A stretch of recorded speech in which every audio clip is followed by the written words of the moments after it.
Bismillah. Assalamualaikum warahmatullahi wabarakatuh. Alhamdulillah, salatu wassalamu ala rasulillah wa ala alihi wa sahbihi wa man wala. Asyhadu an la ilaha illallah wa la syarikalah wa asyhadu anna muhammadan abduhu wa rasuluhu la nabiyya ba'dah. Ya ayyuhallazina amanu taqullaha haqqa tuqatih wa la tamutunna illa wa antum muslimun. Amma ba'du, fa inna asdaqal hadits kitabullah wa khairal hadi hadi Muhammadin sallallahu alaihi wasallam. Syarrul umuri muhdatsatuha wa kullu muhdatsatin bid'ah wa kullu bid'atin dhalalah wa kullu dhalalatin finnar. Ayol ikhwah, azanallahu ayyakum ajmain. Alhamdulillah, segala puji hanya milik Allah Subhanahu wa taala yang kembali mempertemukan kita dalam media ini untuk melanjutkan pelajaran kita dari kitab Ad-Durus Al-Yaumiyah. Sekarang kita masuk pelajaran yang ke-159, yaitu kita terjemahkan dengan tema perjalanan ruh orang yang beriman di antara langit dan bumi.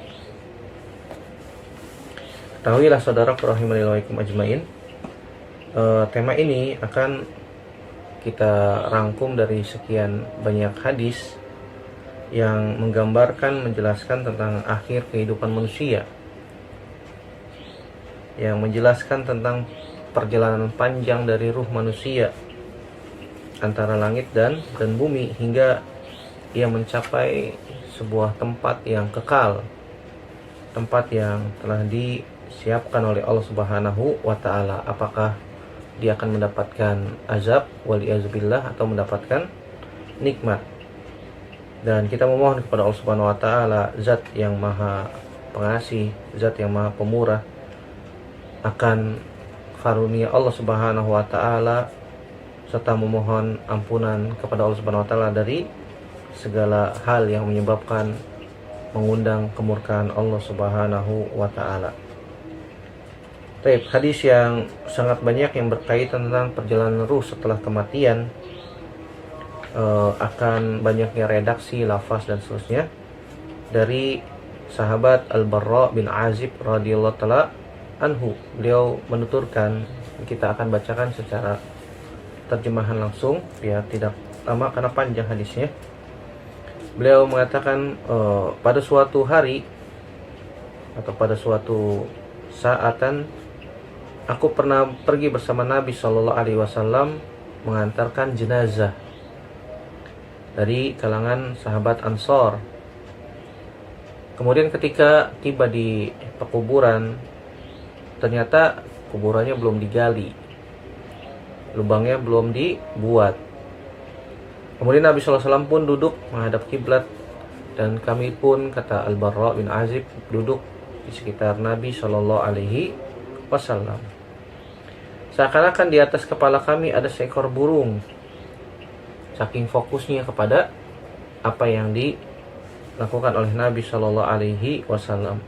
Dan Nabi SAW memegang sebatang ranting pohon, sehingga dengan batang ranting pohon tersebut Nabi SAW menggores atau membuat sesuatu di atas tanah. Kemudian Nabi Shallallahu Alaihi Wasallam mengarahkan pandangannya ke arah langit dan menundukkannya kembali ke arah tanah. Kemudian Nabi Shallallahu Alaihi Wasallam melakukan hal itu sampai 3 kali seraya mengatakan, Ista'izu billahi min azabil qabr. Beristiazahlah kalian, minta ampunlah kalian kepada Allah dari azab kubur. Nabi Shallallahu Alaihi Wasallam mengatakan hal itu 2 kali atau sampai 3 kali. Kemudian beliau Shallallahu Alaihi Wasallam berdoa, Allahumma inni a'udzubika min azabil qabr. Ya Allah, aku berlindung kepadamu dari azab kubur. Nabi SAW pun mengulangi hal itu 2 kali atau sampai 3 kali. Kemudian Nabi Shallallahu Alaihi Wasallam mengatakan, sungguhnya seorang hamba yang beriman, Iza mata, jika sudah wafat, in qata'a min hayatihi dunya, terputus dari kehidupan kehidupannya di dunia. Lalu menuju kehidupan akhirat. Ketika manusia sudah wafat, maka dia telah terputus dari kehidupan dunia dan menuju kehidupan akhirat. Maka ketika itu akan turun kepadanya malaikat dari langit dengan wajah yang bersinar, dengan wajah yang berseri-seri, sehingga seakan-akan di wajah mereka terdapat apa? Cahaya matahari, saking saking bersinarnya. Ini kepada jasad jenazah orang yang beriman. Kemudian mereka para malaikat membawa kain kafan dan kafur. Dan kafur itu seperti kamper kamper jenazah dari surga, minal jannah. Kemudian mereka duduk sejauh mata memandang di sekitar jenazah tersebut. Tidak lama kemudian datang malaikat maut dan duduk di samping kepala jenazah tersebut. Seorang hamba yang beriman jika sudah terputus dari kehidupan dunia. Dalam riwayat yang lain, malaikat maut mengatakan, ya ayatuhan nafsul mutmainnah, wahai ruh yang mutmain, tentram, wahai ruh yang baik, keluarlah kamu menuju ampunan Allah dan keridoannya. Dalam riwayat yang disebutkan bahwasanya ruh orang yang beriman akan ditampakkan tempatnya di akhirat kelak. Apakah dia di surga atau di neraka. Adapun roh orang yang beriman akan ditampakkan tempatnya di surga di akhirat kelak, sehingga dia keluar dengan mudah. Kemudian malaikat maut mengatakan, ya ayyatuhan nafsul mutmainnah, keluarlah wahai ruh jiwa yang tenang, tentram, yang baik, keluarlah menuju ampunan Allah dan keriduannya. Kemudian ruh itu pun keluar, diikuti oleh pandangan mata. Sebagaimana kata Nabi SAW, jika ruh itu dicabut dari badan, maka akan diikuti oleh pandangan mata, sehingga mata orang yang dicabut nyawanya maka akan melihat ke arah atas, karena ruh itu dicabut dari arah ubun-ubun, Jadi kalau ada orang meninggal kemudian matanya mendelik ke atas atau melihat ke arah atas, bukan karena orang itu mati penasaran, bukan, karena emang seperti itu keadaannya.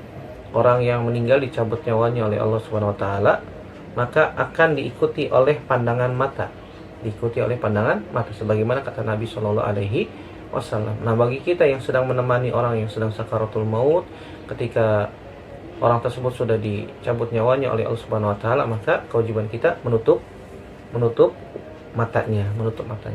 Jadi jangan kelamaan, khawatir sudah kaku sehingga kelopak matanya tidak bisa ditutup. Kemudian ruh itu akan keluar menetes bagaikan tetesan air yang keluar dari mulut bejana. Di dalam riwayat yang disebutkan, ruh itu keluar seperti untaian tali yang ketika satu sudah dicabut, maka yang untaian yang lain akan lepas. Dengan mudah ruh itu akan ikut keluar, dicabut nyawanya oleh malaikat maut, melalui malaikat maut. Kemudian malaikat maut pun mengambil ruh tersebut. Dalam riwayat ini disebutkan, sehingga ketika ruh itu keluar, maka setiap malaikat yang ada di langit dan di bumi, juga setiap malaikat yang ada di langit mendoakannya, mendoakan ruh orang yang beriman. Kemudian dibukakan pintu-pintu langit, dan tidak ada satupun juga malaikat penjaga pintu langit kecuali mereka akan berdoa supaya Allah Subhanahu wa taala, agar Allah Subhanahu wa taala menaikkan ruhnya dari arah mereka. Artinya Allah Subhanahu wa taala akan mudahkan ruh tersebut untuk naik ke atas langit, dibukakan pintu-pintu langit untuk ruh tersebut. Ketika malaikat maut mengambilnya, maka ruh itu tidak dibiarkan berada dalam genggaman tangannya sekejap mata pun, melainkan mereka segera mengambilnya dan meletakkannya di atas kain kafan yang mereka bawa dari surga tadi yang sudah sebutkan, yang telah ditaburi kafur dari dari surga, sebagaimana disebutkan oleh Allah Subhanahu wa taala dalam Al-Qur'an dalam surat Al-An'am ayat 61, tawaffathu rusuluna wa hum la yufarritun. Allah Subhanahu wa taala sebutkan dalam surat Al-An'am ayat 61, ia diwafatkan oleh malaikat-malaikat kami, utusan-utusan kami, wahum la yufarritun, dan malaikat-malaikat kami itu tidak lalai atas kewajiban mereka. Kemudian dari dalam kafan, dari kain kafan tersebut menyebar aroma yang wangi, menyebar aroma yang harum, bagaikan minyak kasturi terbaik yang pernah ditemukan di muka bumi. Kemudian Nabi SAW melanjutkan, selanjutnya para malaikat membawa ruh tersebut naik ke atas langit, dan tidaklah ruh itu dibawa ke atas langit, pasti niscaya akan melewati sekelompok malaikat. Kemudian para malaikat akan bertanya, ruh siapa yang menyebarkan aroma harum ini? Para malaikat menjawab, ruhnya Fulan bin Fulan. Dia akan disebutkan dengan nama panggilan yang terbaik yang biasa dipanggil ketika masih di dunia. Kemudian tiba di pintu langit dunia, mereka minta dibukakan pintu tersebut oleh penjaganya, penjaga langit pintu dunia. Kemudian penjaga pintu langit dunia membukakannya untuk mereka, untuk malaikat yang membawa ruh tersebut. Setiap langit pun demikian sampai ke langit ketujuh. Allah Subhanahu wa taala menyebutkan dalam masalah ini, Allah Subhanahu wa taala berfirman dalam surat Al-Mutaffifin ayat 19 sampai 21, "Wa ma adraka ma illiyun, kitabum marqum, yashhaduhul muqarrabun." Allah Subhanahu wa taala berfirman kepada para malaikat, tulislah kebaikan-kebaikan ruhnya fulan ini pada lembaran amalan hambaku di Illiyin.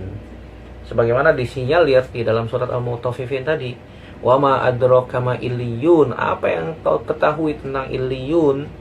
Kitabum marqum, kitab yang tertulis, yashhaduhul muqarrabun, yang disaksikan oleh malaikat-malaikat yang dekat kepada Allah Subhanahu wa taala. Jadi amalnya dituliskan di Illiyin. Kemudian dituliskan kebaikan-kebaikan amalannya di lembaran Illiyin. Kemudian Allah Subhanahu wa taala berfirman, kembalikan ruh ini ke bumi, karena aku telah berjanji kepada mereka bahwa darinya aku menciptakan mereka, padanya aku mengembalikan mereka, dan darinya aku akan mengeluarkan mereka kembali pada kesempatan yang lain. Wa nukhrijukum taratan ukhra. Kemudian ruh itu dikembalikan ke bumi, dan ruh itu dikembalikan ke dalam jasadnya di dalam kubur. Kemudian Nabi SAW melanjutkan, kemudian jenazah itu pun mendengar bunyi sandal sahabat-sahabat yang mengantarkan jasad tersebut dikubur seraya meninggalkan kubur tersebut. Sebagaimana Nabi SAW mengatakan, idza wudi al abdu qabruhu fa innahu la yasma'u qara'a ni'alihim. Jika seorang hamba dimasukkan ke dalam kuburnya, sungguhnya dia mendengar suara sandal terompah-terompah orang-orang yang mengantarkannya. Tapi ingat, Allah Subhanahu wa taala memberikan jasad tersebut kemampuan untuk mendengar sandal atau terompah orang-orang yang mengantarkannya di kuburan pada saat itu saja. Setelah itu tidak mendengar.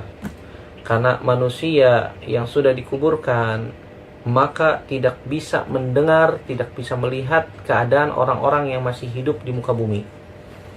Begitu juga sebaliknya, orang yang hidup di muka bumi, di dunia ini, tidak akan bisa mengetahui keadaan orang-orang yang ada di alam barzakh. Ingat bahwasannya alam barzakh dengan alam dunia itu adalah dua alam yang berbeda.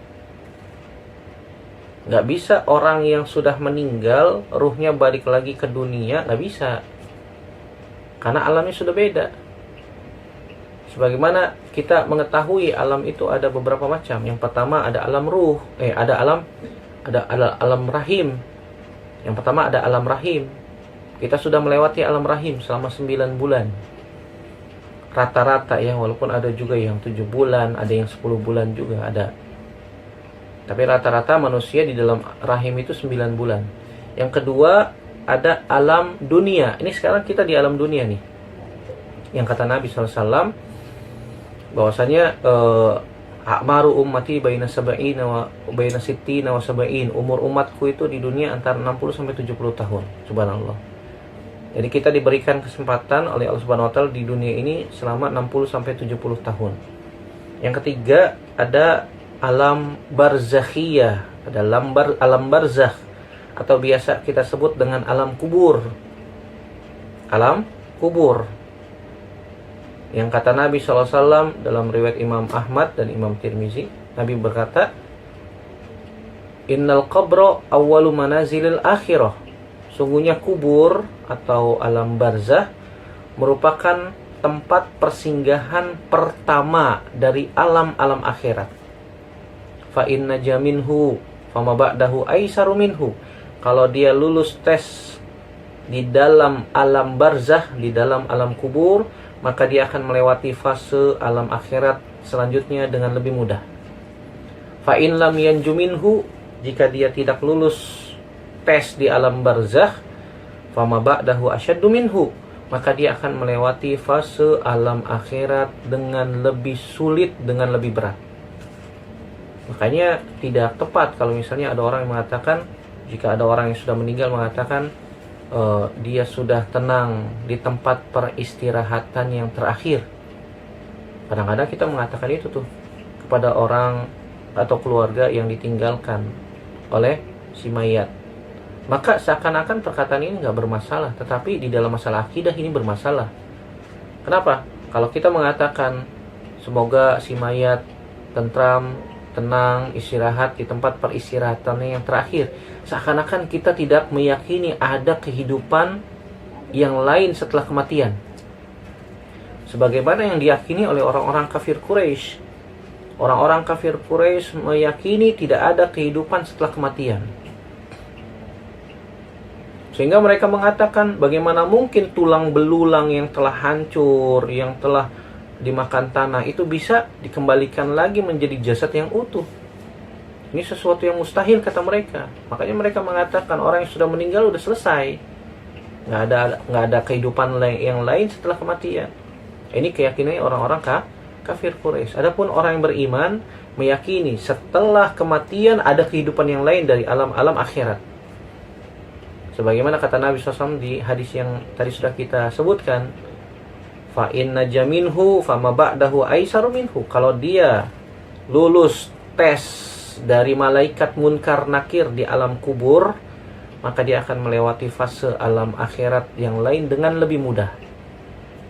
Fa in lam yanju minhu fama ba'dahu asyaddu minhu. Kalau dia nggak lulus tes di alam barzah, di alam kubur dari pertanyaan malaikat munkar dan nakir, maka dia akan melewati fase alam akhirat dengan lebih sulit, dengan lebih berat. Innal qabra awwalu manazilil akhirah, kata Nabi SAW. Sungguhnya kubur itu adalah tempat persinggahan pertama. Berarti bukan terakhir. Kata Nabi, awwalu manazilil akhirah, tempat persinggahan pertama di alam-alam akhirat yang lain. Jadi bukan tempat peristirahatan terakhir. Maka ini kaum muslimin mindsetnya harus dirubah, gak boleh mengatakan ketika ada orang yang meninggal, dia telah istirahat di tempat peristirahatan yang terakhir. Ini salah, ini kurang tepat, perlu diluruskan, perlu diganti. Terus kalau dia meninggal, apa yang kita katakan Ustadz? Ya kita katakan semoga Allah mengampuni dosanya. Kita doakan dengan doa-doa yang baik, semoga Allah terima amal baiknya. Sebagaimana Nabi SAW ketika menguburkan sahabat, setelah dikuburkan Nabi SAW mengatakan kepada para sahabat,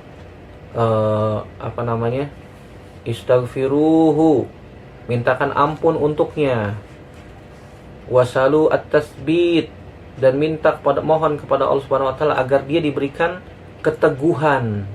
Fa innahul ana yus'al, karena sekarang dia sedang ditanya.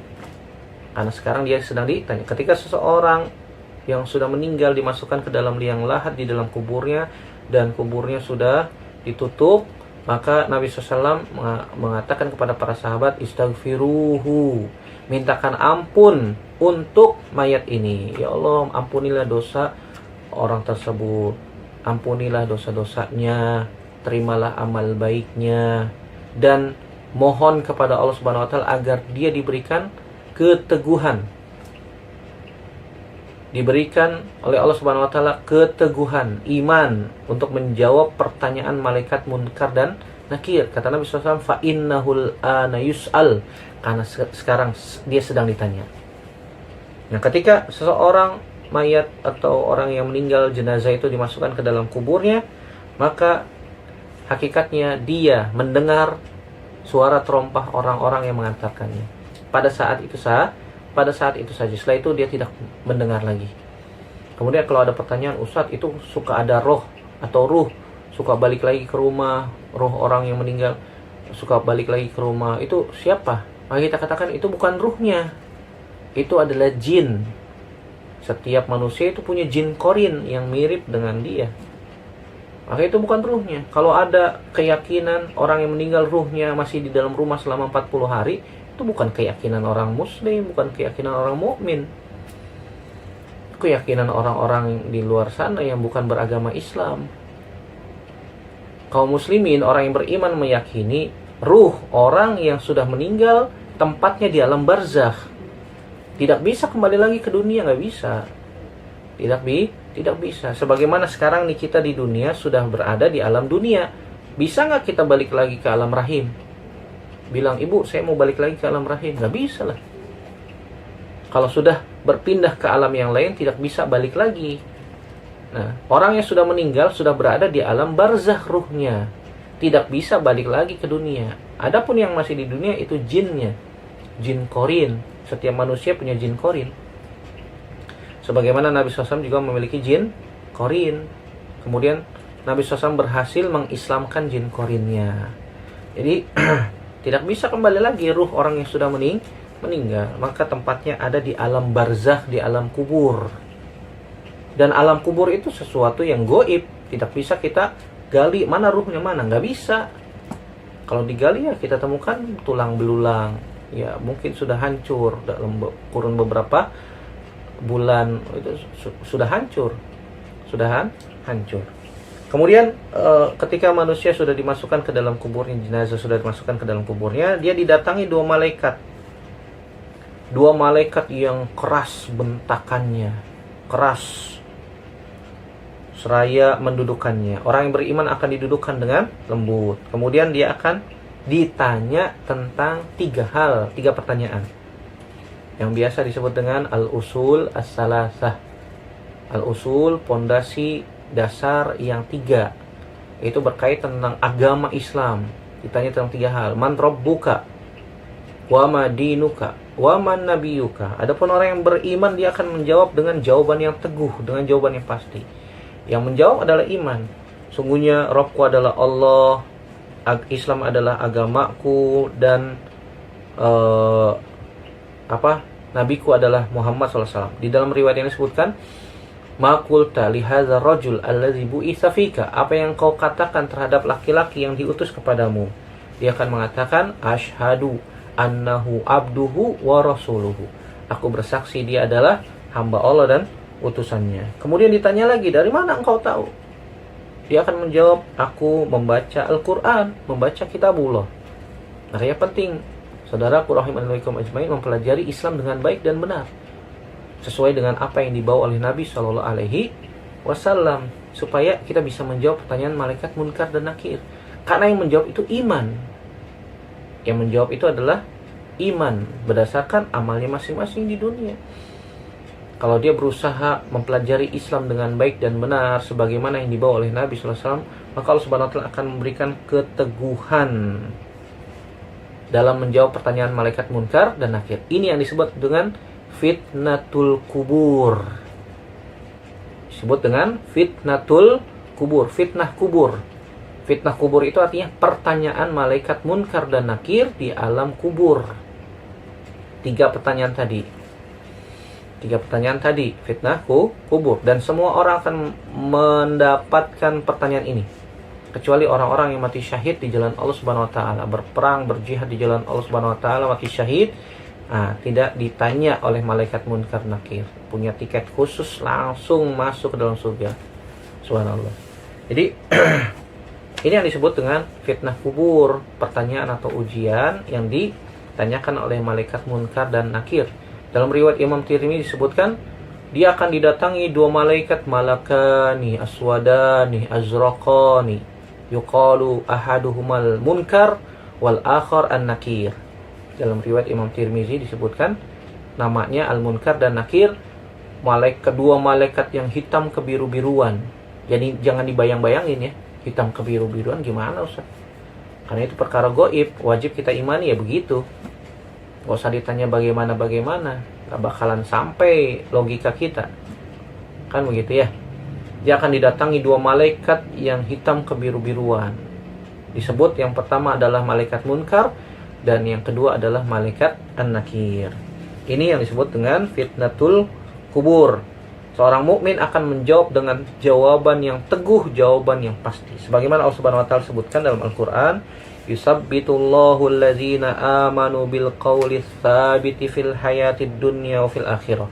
Allah Subhanahu wa taala akan memberikan keteguhan iman dalam menjawab pertanyaan malaikat munkar dan nakir di dalam kubur. Allah akan memberikan keteguhan iman kepada orang yang beriman dengan qaulun sabit, dengan ucapan yang teguh dalam kehidupan dunia maupun kehidupan akhirat. Lalu dia menjawab dengan, Rabbku adalah Allah, agamaku adalah Islam, dan nabiku adalah Muhammad. Kemudian terdengar suara penyeru dari langit. Kemudian mengatakan, Shadaqa abdi, hambaku telah jujur, hambaku telah benar. Hamparkanlah untuknya permadani dari surga. Subhanallah. Berikan pakaian dia dari pakaian-pakaian surga, serta bukakan pintu menuju surga. Kemudian Nabi SAW melanjutkan, harum dan wangian surga pun berhembus kepadanya, serta dilapangkan baginya untuknya kuburan sejauh mata memandang. Subhanallah. Setelah terdengar ucapan tersebut, aroma harum wangi semerbak menerpa dia. Kemudian kuburannya pun dilapangkan sejauh mata memandang. Subhanallah. Kemudian Nabi SAW melanjutkan, setelah itu datang kepadanya, dalam riwayat yang disebutkan, diserupakan seseorang laki yang berwajah tampan, wajahnya baik, aromanya wangi, pakaiannya bagus. Kemudian seraya mengatakan, jenazah itu bertanya, man anta, siapa anda? Kemudian laki-laki itu mengatakan, ana amalukas soleh, aku adalah amal solehmu. Aku adalah amal solehmu. Dalam riwayat ini disebutkan, aku akan mengabarkan suatu kabar yang akan menggembirakanmu, menyenangkanmu. Aku akan mengabarkan tentang keridhaan Allah Subhanahu wa taala, serta surga yang di dalamnya penuh dengan kenikmatan yang kekal abadi. Ini adalah harimu yang dijanjikan untukmu. Kemudian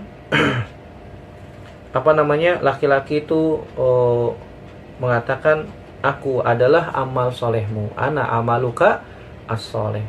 Ini kan laki-laki Ustaz. Kalau jenazahnya perempuan gimana? Wallahu alam bisawab. Kalau jenazahnya wanita ya mungkin akan diserupakan seperti wanita, karena di dalam hadis ini disebutkan diserupakan kepadanya. Jadi kalau jenazahnya wanita ya wanita, didatangi wanita. Kalau jenazahnya laki-laki ya didatangi laki-laki. Kemudian dia mengatakan, demi Allah tidaklah aku mengetahui selain kamu adalah orang yang bersegera dalam mengerjakan ketaatan, orang yang bersegera dalam melaksanakan ketaatan kepada Allah Subhanahu wa taala dan menahan diri dari kemaksiatan kepada Allah, sehingga Allah memberikanmu balasan. Ini janji yang Allah Subhanahu wa taala janjikan untuk orang yang beriman. Ketika diperintahkan melakukan ketika Allah memerintahkan sesuatu, dia langsung mengerjakan. Ketika Allah melarang sesuatu, dia tinggalkan. Makanya jangan sampai melakukan maksiat, larangan-larangan Allah Subhanahu wa taala. Setelah itu pintu surga dan pintu neraka dibukakan baginya. Surga dan neraka dibukakan pintunya. Kemudian selain dikatakan, ini tempatmu jika kamu berbuat maksiat kepada Allah. Ini ditujukan kepada pintu neraka. dan ia melihat tempatnya kelak di surga. Kemudian Allah Subhanahu wa taala menggantinya dengan tempat ini. Kalau engkau berbuat maksiat nih, tempat kamu di neraka. Kemudian Allah Subhanahu wa taala mengganti tempatmu ini kepada tempat yang lain, itu di surga. Kemudian setelah Allah tampakkan dia tempatnya di surga, orang yang beriman itu akan mengatakan, Allahumma ajjilis sa'ah, ya Allah segerakanlah kiamat supaya aku dapat berkumpul kembali bersama keluargaku dan hartaku. Kemudian dikatakan kepadanya, diamlah engkau dengan damai, tenanglah engkau dalam damai. Artinya dia akan mendapatkan nikmat kubur sampai hari kebangkitan, sampai hari kiamat. Ini adalah perjalanan ruh orang-orang yang beriman nanti ketika di alam barzah, di alam kubur. Semoga Allah Subhanahu wa taala memberikan kepada kita perlindungan. Semoga Allah Subhanahu wa taala memberikan kepada kita pertolongan. Semoga Allah Subhanahu wa taala memberikan kepada kita karunia-Nya, nikmat-Nya yang maha tinggi, yang maha agung, agar kita menjadi orang-orang yang beriman. Diwafatkan oleh Allah Subhanahu wa taala dalam keadaan beriman. Diwafatkan oleh Allah Subhanahu wa taala dalam keadaan mengikuti sunnah Nabi SAW. Itu hakikat orang-orang yang diberikan istiqomah. Seseorang yang dikatakan istiqomah adalah ketika dia diwafatkan di atas iman, ketika dia diwafatkan di atas Islam, ketika dia diwafatkan di atas sunnah Nabi SAW. Makanya kita senantiasa berdoa kepada Allah Subhanahu wa taala, Allahumma inni as'aluka husnal khatimah. Ya Allah, aku memohon kepadamu penutupan umur akhir kehidupan yang baik. Maka senantiasa kita baca doa ini, Allahumma inni as'aluka husnal khatimah, Allahumma inni as'aluka husnal khatimah. Semoga kita diberikan oleh Allah Subhanahu wa taala closing, penutupan umur yang baik di atas iman, di atas Islam, di atas sunnah Nabi sallallahu alaihi wasallam, dan semoga Allah Subhanahu wa taala memasukkan kita semua ke dalam surga tanpa hisab dan tanpa azab. Demikian yang bisa kita sampaikan. Semoga bermanfaat. Aqulu qouli hadza astaghfirullah li wa lakum. Subhanaka Allahumma bihamdika asyhadu an la ilaha illa anta astaghfiruka wa atubu ilaik. Wassalamualaikum warahmatullahi wabarakatuh.